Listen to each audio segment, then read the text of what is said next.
यापुढे कोर्टा अशा पद्धतीने कृत्य कोणी करू नये यासाठी कोर्टाने तशीच शिक्षा खरं तर आरोपीला द्यावी अशा पद्धतीचं म्हणणं वडिलांनी अर्थात या चिमुरडीच्या वडिलांनी कोर्टासमोर एक विनंती केलेली आहे। त्यामुळे ही विनंती आता न्यायाधीश कशा पद्धतीने मान्य करतात हे देखील बघणं महत्त्वाचं आहे। मात्र 29 जूनला खरं तर आता निकाल येणार आहे। जवळपास दिवस आपल्याला या सगळ्या प्रकरणामध्ये आता थांबावं लागणार आहे आणि त्यानंतर निकाल अपेक्षित आहे। मात्र जी सुनावणी पार पडली त्यानंतर आपण पाहतो की आता या सगळ्या प्रकरणामध्ये कोर्ट नेमकं काय निकाल देणार हे देखील बघणं महत्त्वाचं आहे। मात्र आत्ताची सर्वात महत्त्वाची माहिती हीच आहे की 29 जून रोजी कोर्टाचा निकाल समोर येणार आहे।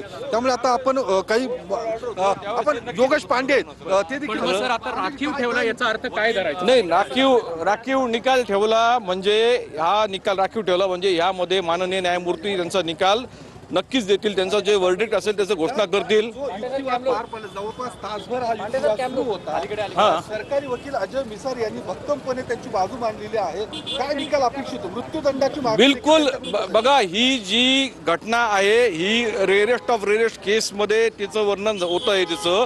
आणि अशा घटनेमध्ये ज्यावेळेस सगळे पुरावे आहेत, एका अल्पवयीन लहानग्या मुलीवरती अत्याचार झाला आहे त्या आणि संपूर्ण केवळ लोकांच्या भावनेवरती निर्णय होत नाही तर जेव्हा घटना घडते आणि सगळे पुरावे स्पष्ट उपलब्ध आहे, कायद्यामध्ये त्याच्या तरतुदी आहेत, त्यामुळं ही अतिशय सूर्यप्रकाशित की स्वच्छ केस आहे। आणि कुठेतरी एक समाजाला एक दाखवलं पाहिजे की नाही, न्याय सुद्धा तातडीने होतो। कारण अशा घटनेमध्ये जो आपण आता मी सांगितलं की 100 बेगुन्हा जरी सुटले तरी एका निरपराध माणसावर शिक्षा झाली नाही पाहिजे असा आपला कायद्याचा मूळ गाभा आहे। मात्र 25 जून आहे आज, 29 जूनला वर्डिक्ट जर येणार असेल तर साधारण या 4 दिवसांमध्ये न्यायालय का राखून ठेवतं? नाही, असे बरेच बघा न्यायालयांना ज्यावेळेस बऱ्याच वेळेस निकालाचं लेखन, निकालाचं डिक्टेशन, त्याच्यामध्ये ग्रामॅटिकल चुका या सगळ्या, त्यामुळं न्यायमूर्तींना आपल्या संविधानामध्ये अधिकार दिलेला आहे। जे न्यायमूर्तींचे आणि उच्च न्यायालय असो सर्वोच्च न्यायालय असो संपूर्ण निकाल बऱ्याच वेळेस असं एका मिनिटात असं ते क्लोज फॉर ऑर्डर जेव्हा करतात तर ते त्यांचा निकाल नंतर पब्लिश करतील।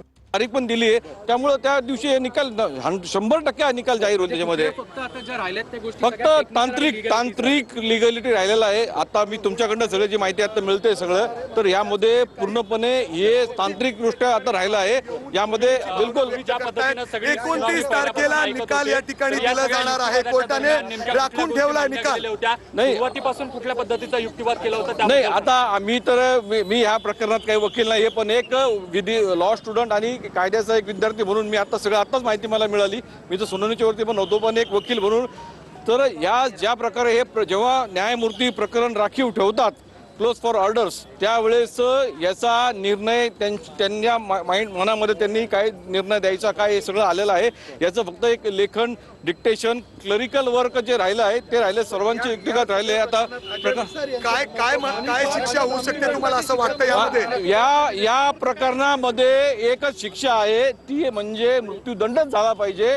कारण ज्या पद्धतीने आणि हे जे प्रकरण आहे हे रेअरेस्ट ऑफ रेअरेस्ट केस म्हणजे एखादी जी घटना होती त्यावेळेस तिला रेअरेस्ट ऑफ रेअरेस्ट म्हणजे त्याला अपवादच म्हणतात।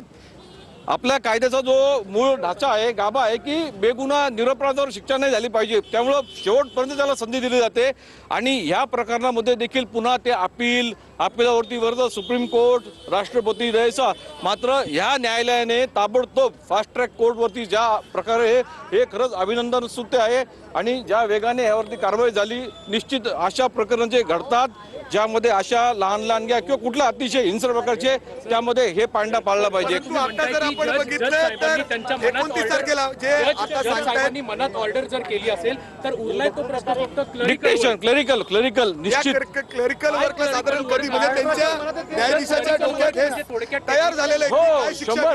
न्यायमूर्तींनी दोन्ही बाजूंचं म्हणणं ऐकून घेतलं। दोन्ही बाजूंचा ज्यावेळेस कोर्टाच्या कामकाजामध्ये ज्यावेळेस न्यायमूर्ती, आरोपी आणि सरकार पक्षाचं म्हणणं ऐकून घेतलं, दोघांचे म्हणणे ऐकून घेतले।